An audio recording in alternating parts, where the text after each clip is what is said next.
Welcome to this Conveyancing Matters news roundup for February 2022.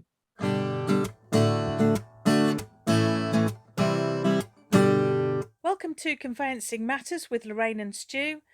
Join us for a chat about all things property. Well, hello guys, and welcome to another Conveyancing Matters news roundup. Hi Lorraine, how are you? I'm good, thanks, Stu. How are you?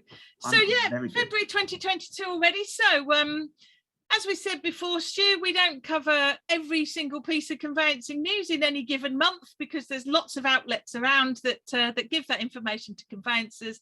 We just pick the things that are of particular interest to us or that catch our eye, or to be fair, we think are of particular relevance to our conveyancing chums. So, what's caught your eye this month, Stu?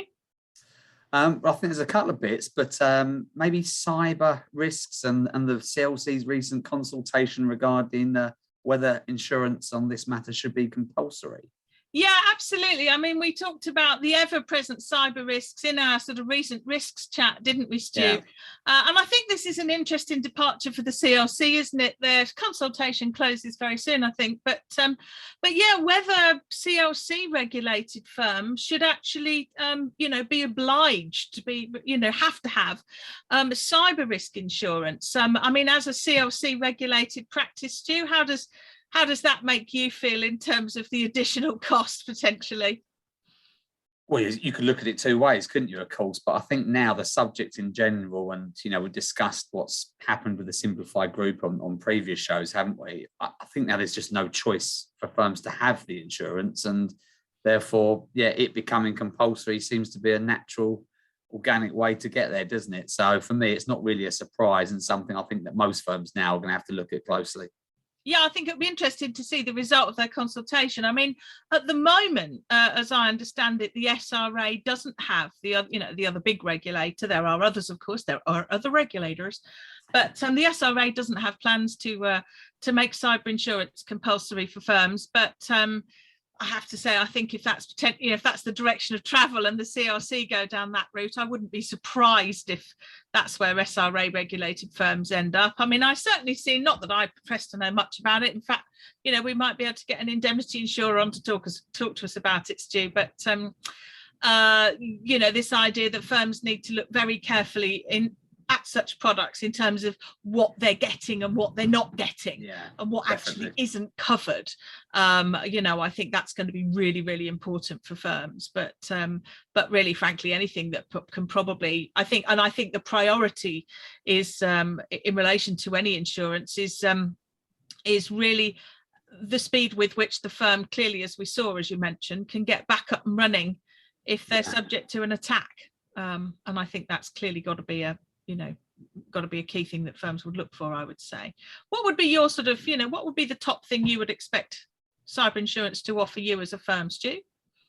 I think in general, when you look at insurance or cyber insurance, we have professional indemnity insurance in the first place, don't we? Because a mistake we could make would be money-wise enormous. And therefore it's of that ilk, isn't it now? When people are sort of, trying to sort of mount these cyber attacks on law firms, the gain is so substantial that surely it's got to be backed up by insurance. I don't see any other way, really. Yeah.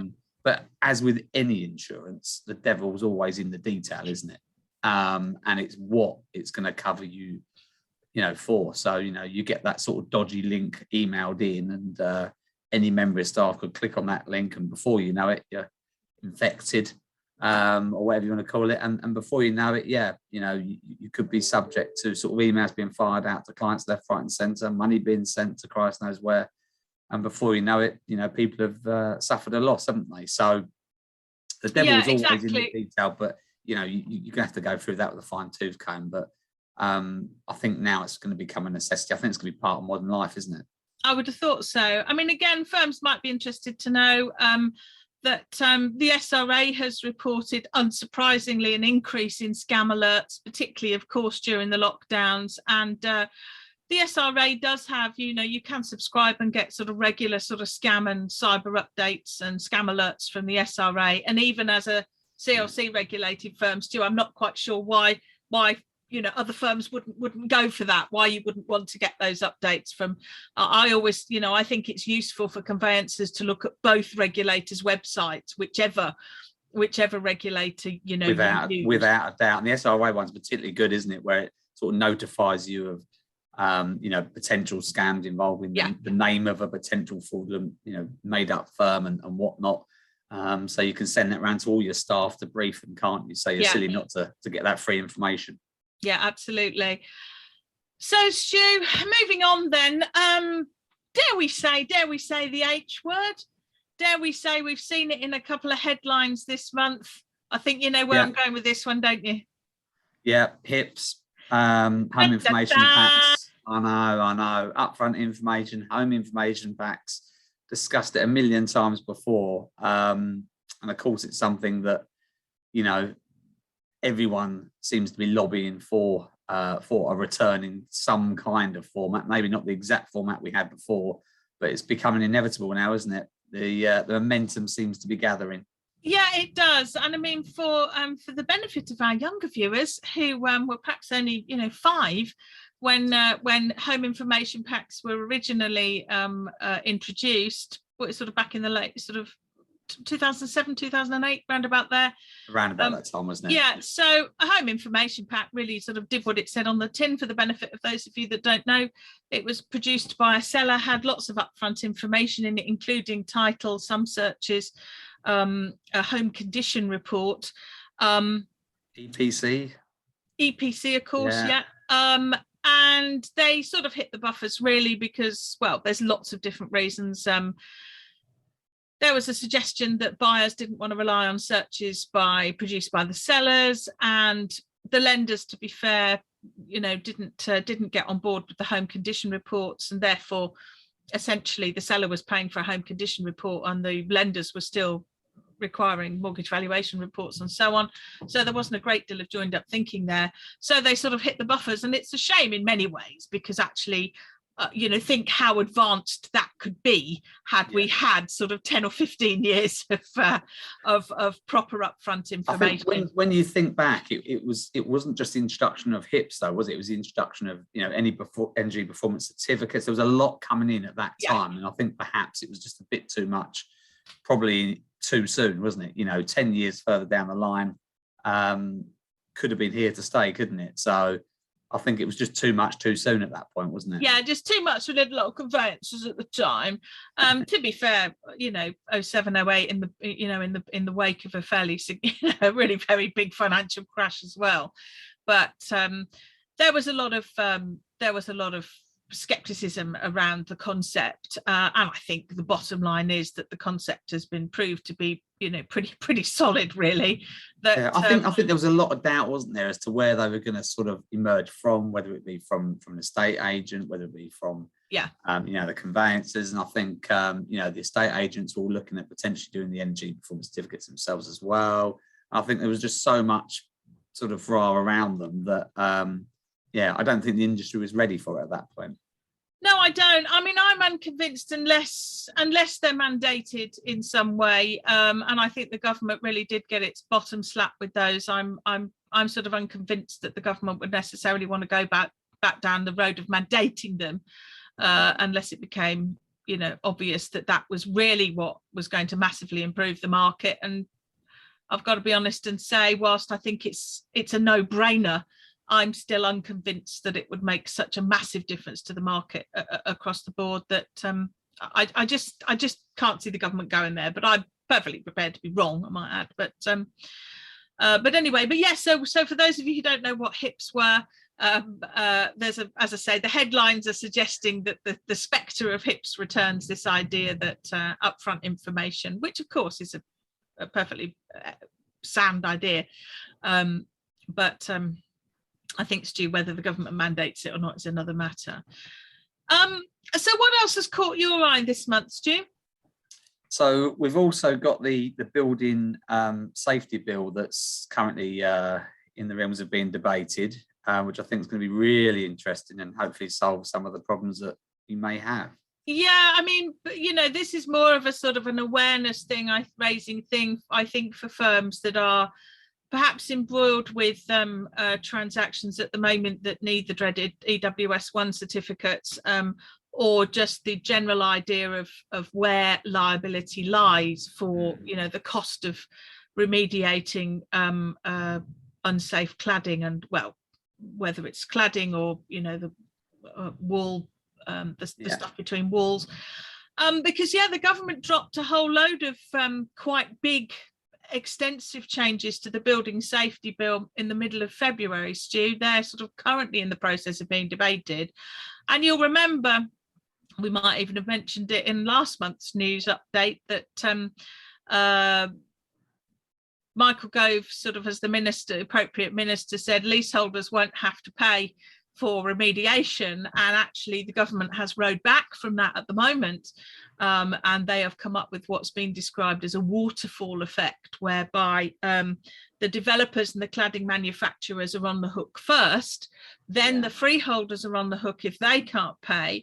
If the freeholder can demonstrate that they can't afford to pay, then the leaseholders will be on the hook, albeit for capped sums of 10k outside London and 15k inside London. Now, I think a really important point to make for conveyancers about this is that we are still very much in a state of flux with this. There were really quite extensive amendments that were made by the government very, very late in the day. So we don't know the shape that the Act is finally going to take when it gets here.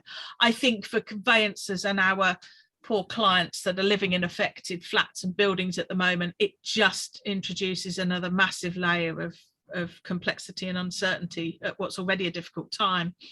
And I have to say, from the conveyancer's perspective, very much the conveyancer's perspective, Stu, and I suspect you'd agree with this, that I think it just means that affected properties are just going to continue to be very difficult to sell, because I think whilst there's this level of uncertainty, what would you as an experienced conveyancer say to your buyer, for example? It's as simple as that, isn't it? It's as simple as that. You know, buying these properties, you've got to be very wary, and it's like anything in conveyancing. You know, if there's any hint of any kind of issue whatsoever, it's full reports to the client, full reports to the lender, and so on and so forth. So it's not something that's going away, though, is it? This one, it's going to rumble on and on and on. And I think the difficulty we have at the moment is that we are right in the eye of the storm now. And there are conveyancers out there who are advising their clients on this stuff, whether it's their landlord, portfolio landlord clients who, by and large, not quite, but by and large, aren't going to be covered by these caps, these protection, you know, the 10k and the 15k caps. They're not going to be protected anyway. You know, so whether you're advising your portfolio landlord, whether, of course, it's your lender, whether it's your buyer, you know, the most we can advise at the moment is massive state of flux, don't really know how this is going to go, haven't got a crystal ball, at your risk. At your risk, 100%. Yeah, absolutely. And I think that's got to be advice that's given with, you know, in neon lights, really. But I do think conveyancers need to go away and have a look carefully at that, look carefully at the changes, look at the proposals, and sort of advise accordingly, because I think that's a real hot potato, I have to say. And on the matter of sort of statutory changes, while we're on with it, Stu, the Leasehold Reform Ground Rent Act has finally got the royal assent, but it's not in force for 6 months or so. The good old act that's going to reduce ground rents to zero. But Stu, it's not in force yet. It's not going to be in force for 6 months' time. So again, sort of, you know, if you're in the middle of a purchase for a buyer client now where there is a proposed ground rent, I mean, to be blunt, what are you suggesting to your clients at this time? It's a difficult one, this, isn't it? Because realistically, you know, your best bet would be to try and negotiate with the builder now to reduce these rents to zero. However, practically, I'm not sure, you know, whether that goes through enough layers and that gets to the right people, and they'll be willing to do that. I think with the builders and the way they are at the moment, once something's sort of set, it's set, isn't it? Whether there'll be the understanding and the inclination to change it, I'm not sure. Yeah, and I think, and again, you know, dare I say it, but we're always talking on date, you know, we're in the moment right now, but in 6, 12, 18 months, 5, 10 years, we're not in the moment, and we won't even remember the year that we were talking about this. So I think it's really important, again, that conveyancers who are acting for clients on new build purchases now are properly advising their clients and saying, well, look, you know, in 6 months' time or so, if the Act is brought into force as we expect it to be, and that's as much as you can say, you know, the position on the ground is going to be quite different, and you could be left with a lease that's got perhaps a fairly substantial ground rent, which technically is legal, but is going to be more difficult to sell. So it just shows you that, doesn't it? You know, buying and selling leasehold properties is becoming more and more onerous for the lawyer. Definitely. Oh, it completely is. It completely is. Yeah. Actually, I mean, I mentioned in one of our recent chats, Stu, I think in the context of, you know, what does conveyancing cost? Some research that suggested, I think I mentioned, didn't I, that you know, conveyancing fees in 2021 had gone up fairly substantially and should do. But what I found really, really interesting in that bit of research, that there were quoted figures, Stu, that actually showed that. And of course, it's only an average in those firms that were surveyed, but that a leasehold purchase was actually on average charged out at less, can you believe, than a leasehold sale. I mean, which I just found completely extraordinary. I don't know where that's come from. I don't understand that at all. No, I must admit I didn't, unless of course the rationale can only be behind maybe, you know, obtaining the management or landlord pack potentially, but I just can't. No. I really don't understand that, because the level of advice that you've now got to give on a leasehold matter is, you know, way more than a freehold, and of course you can't really compare the purchase to the sale. And well, and actually it's almost as if we planned this too, because and of course, you know, everyone that knows us well will know that we really don't, but of course that does sort of segue into another piece of news this month, that actually the SRA has identified again that SRA regulated firms at least are still perceived to be giving inadequate advice to leaseholders. Now, this is a thread that, you know, this is a you know, an issue that's been running for some time, a number of years now, this idea that leaseholders aren't getting appropriate advice that they understand from their conveyancer, and it's clearly not just going to be SRA regulated firms. So as you've just said, the importance of making sure that our clients get this advice, but also that they sort of understand it and digest it can't be sort of overstated, really. No, and I think it's getting to the point though, isn't it, that when you advise a client on a leasehold, there's so much information there now. You know, it's sort of getting them to sort of take that on board, isn't it? That's the issue. I think so, and I think that's a really important point, isn't it? Is that challenge that we have every time about has our client understood what we've told them? How do we, particularly if we're communicating mostly via, you know, online meetings and sort of emailed reports, how do you check back in and make sure your client has understood what you've told them? Definitely. And I think that's a massive challenge for firms. Well, probably a good place to end this month's news roundup, Stu, is something I think will be close to your heart. You've noticed a little something that the Land Registry are doing that might help us over the line with our completions. So what our registrations rather? So the Land Registry are going to bring in trolls for dealing with requisitions over the telephone. Da, da, da. Yeah, they're only going to do it with a sort of, you know, a number of firms and a number of transactions. But, you know, you and I, Stu, me in particular, of course, you know, I'm old enough to remember that when we did lots with the Land Registry by phone. And I mean, okay, I suspect they had more staff and fewer transactions, different world. But oh gosh, wasn't it fantastic when you could just pick up the phone, have a word? It was a lot easier, wasn't it? Have a word with somebody at the Land Registry, and then you know, problem solved, move on. Yeah, those were the days, weren't they? Yeah, well, I just can't see it being coming back of that ilk, though. No. I'd be surprised if it was that free flowing. That no, it won't be. You could get through to somebody that you could, you know, converse with. You know, everything to do with that matter. I'm not so sure it's going to be the same again this time round. But no, it won't. I think this is a step, and I think, you know, and of course it's a good step. I mean, clearly young people going to say, oh, telephones, how strange. Does that mean we have to look up from the palms of our hands? How very difficult. I don't understand.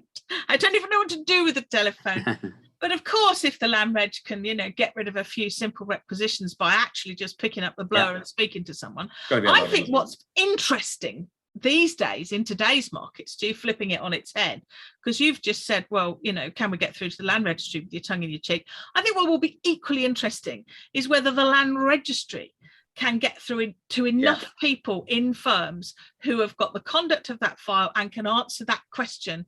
I think that will be a determining factor. And I think today, in today's world, that is just as relevant to the success of that initiative as us being able to talk to the land registry, quite frankly. Yeah, no, I hadn't thought of it like that. Yeah, it's a great point, isn't it? It works both ways, so to speak. Yeah, if the land registry are sitting there and they can't get through to people and they experience just a fraction of what conveyancing firms, that initiative will go into the bin. I can promise you, they're not going to be spending that long doing it. I can promise you. And the key will also be, can the person they speak to deal with the issue? Because I would like to bet that lots of firms who have, quite frankly, brilliant post-completion teams, I've got a huge amount of love for post-completion teams because I think that's one of the riskiest parts of the transaction. But I would like to bet that the majority of requisitions that come in, a lot of people in post-completion teams will actually need to refer to the lawyer. And I think if the land registry have to put out a call to a firm that then has to be passed on to somebody else, I think that's when that's going to get a bit difficult. Be too disjointed, won't it? I think so too. And I think if there are then problems with those registers, inaccuracies on the registers, for which of course the registry will be essentially picking up the tab if something goes wrong, I think that could be an issue. I mean, good on them for trying, but I think as you say, the days when we could speak to a district land registrar, talk about a difficult title and are long gone. But I'll watch this initiative closely and with interest. I mean, and I hope it works, because anything that can help registrations get concluded is a good thing. But of course it is, I'm sceptical when the land reg are on the receiving end of not being able to get through to anyone. But perhaps on that bombshell, Stu, that's as good a place as any to conclude this month's roundup chat. So I really hope that, I hope that people looking, Stu, have found it interesting enough to subscribe. And if you've got any experiences about any of the issues that we've talked about that you think you'd like us to know about, please feel free to put it in the comments or contact us, of course, via social media, because we're always really happy to hear from the people that watch us. So feel free to subscribe or get in touch. So I imagine, Stu, I will see you again soon. I'll see you again soon. Take care. All right, lovely. Take care. Bye.